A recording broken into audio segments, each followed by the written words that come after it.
apa kabar anak-anakku semuanya yang sedang menjalankan prakerin?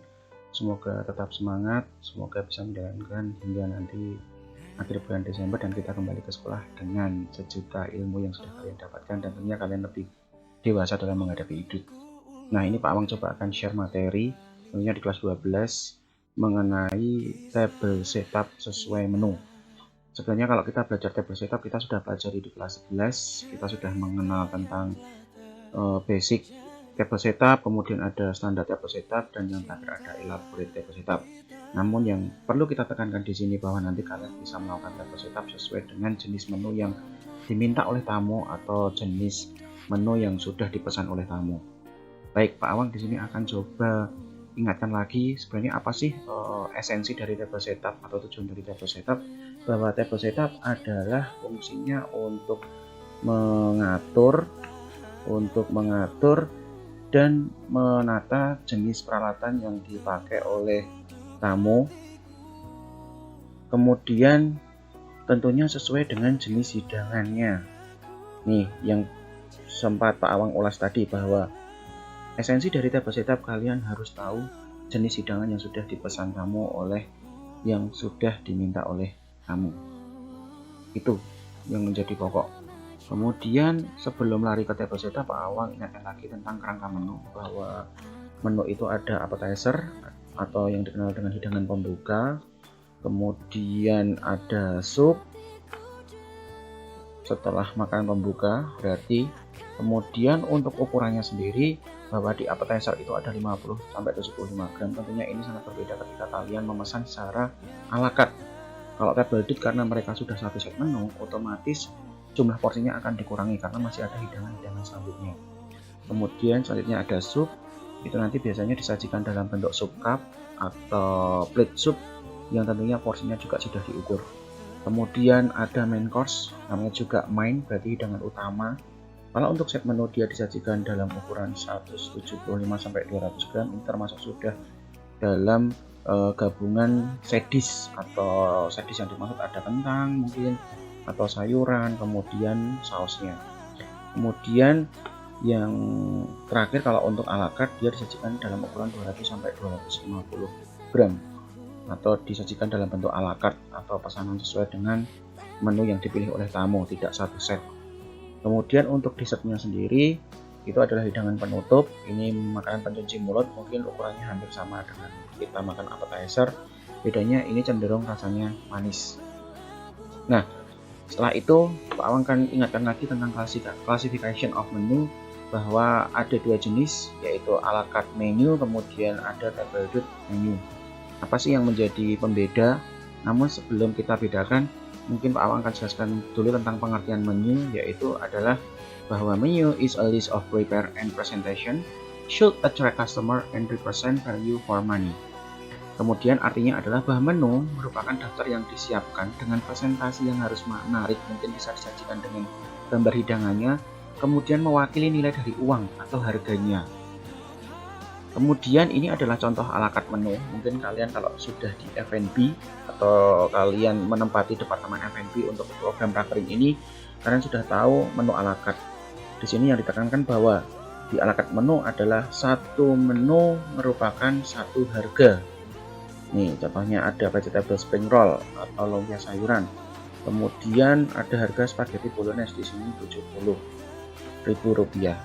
Kemudian apa yang menjadi pembeda dengan table date, bahwa table date menu kalau diambil artinya bahwa satu set menu satu harga, terdiri mungkin dari salad atau appetizer, kemudian ada sup, kemudian ada pengiring, entry, kemudian ada main course-nya mungkin di sini, atau terakhir dessertnya. Tentunya harganya sudah termasuk satu set, maka diambil 300.000 per net atau tanpa tambahan pajak untuk satu orangnya. Apa yang terjadi ketika kalian nanti mengkonsumsi hanya saladnya atau supnya, berarti tetap kalian harus bayar satu set, namanya juga table date menu. Tentunya itu yang membedakan antara ala carte dan table date. Kalau ala carte satu menu satu harga, kalau table date satu set menu satu harga. Kemudian langkah dalam table setup perlu kita ingatkan lagi bahwa ada 3 langkah. Yang pertama yang perlu kalian siapkan adalah table and linen-nya dulu. dulu sudah kita ajarkan waktu kalian setup basic, standar, dan elaborate. Kemudian table aksesoris atau center of piece-nya meja ada flower vase, kemudian ada ashtray kalau dia ruangannya memang tidak ber-AC, kemudian ada table number, kemudian ada salt and pepper shaker. Kemudian yang terakhir adalah napkin dan cutleries yang tentunya disesuaikan dengan jenis hidangan yang dipesan oleh tamu.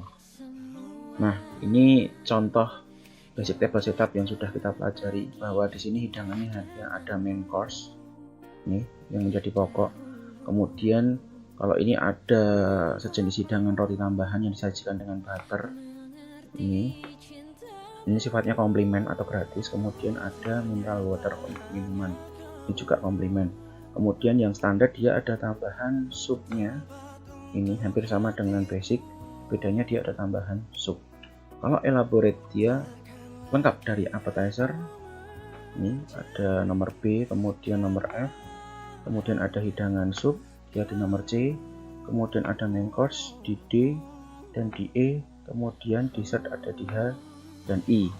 Kemudian tetap sama menggunakan roti, ada BNB plate dan butter spreader atau BNB knife. Kemudian ada mineral water juga jika diperlukan. Mungkin ada hidangan red wine, nanti bisa ditempatkan di huruf K, ada red wine glass, kemudian ada white wine glass itu di huruf I. Tentunya ada minuman wine-nya. Baik, di sini sudah ada contoh beberapa menu yang Pak Awang coba berikan. Saya ada Indonesia dan satunya ada kontinental. Coba kita analisa table setupnya memang sesuai dengan jenis menunya. Yang untuk appetizer-nya ada di sebelah kiri atas, namanya gado-gado. Karena dia untuk appetizer maka ukurannya cukup sedikit dibandingkan ketika kalian mungkin prepare untuk yang sistemnya ala carte lebih banyak, karena ini badut berarti dia sedikit. Kemudian ada sup jagungnya. Kemudian untuk main course-nya dia ada nasi campur komplit seperti saat kita kondangan ya, jadi komplit. Kemudian untuk dessertnya dia ada dadar gulung, sifatnya manis seperti yang sudah tadi kita jelaskan. Nah, untuk Indonesia menu, karena kita sudah belajar tentang table setup, tentunya kita harus sesuaikan atau kita adjustment sesuai dengan jenis hidangannya. Karena gado-gado, maka alat yang perlu kalian siapkan atau cutleries-nya berarti menggunakan dessert spoon dan dessert fork. Ada di huruf A dan E. Kemudian sup jagung itu ada di huruf B menggunakan sup spoon. Kemudian nasi campur karena di Indonesia menggunakan dinner spoon dan dinner fork ada di huruf C dan D. Dan dadar gulung karena dia bentuknya seperti lumpia makanya dia perlu diiris, maka menggunakan dessert knife dan dessert fork. Kalau ini tadi untuk roti dia yang sifatnya gratis, kemudian ada mineral water. Sekarang contoh yang kedua yaitu western food. Di sini ada Caesar salad, kita lihat hidangannya seperti ini. Kemudian untuk supnya kita punya pumpkin. Kemudian main course-nya ada beef wellington dan kemudian dessertnya ada banana split. Kemudian cutleries-nya apa yang perlu ditata? Yang pertama untuk appetizer, karena dia Caesar salad ada sejenis ayam yang di grill maka dia butuh diiris, maka menggunakan dessert knife dan dessert fork. Kemudian untuk supnya ada pumpkin soup, dia menggunakan soup spoon. Kemudian main course-nya karena dia ada beef wellington, daging yang diisikan di dalam roti puff, jadi butuh diiris, maka nanti menggunakan dinner knife dan dinner fork. Kemudian untuk dessertnya ada banana split, mana ada pisang yang disajikan menggunakan top es krim, maka bisa menggunakan yang namanya dessert spoon. Kalau kita gunakan teaspoon nanti terlalu kecil, jadi kita gunakan dessert spoon, bisa untuk mengiris pisangnya dan bisa digunakan untuk mengambil es krimnya. Mungkin itu penjelasan yang Pak Awang bisa berikan di kesempatan ini. Kalian bisa buka materinya kapanpun selagi kalian bisa senggang.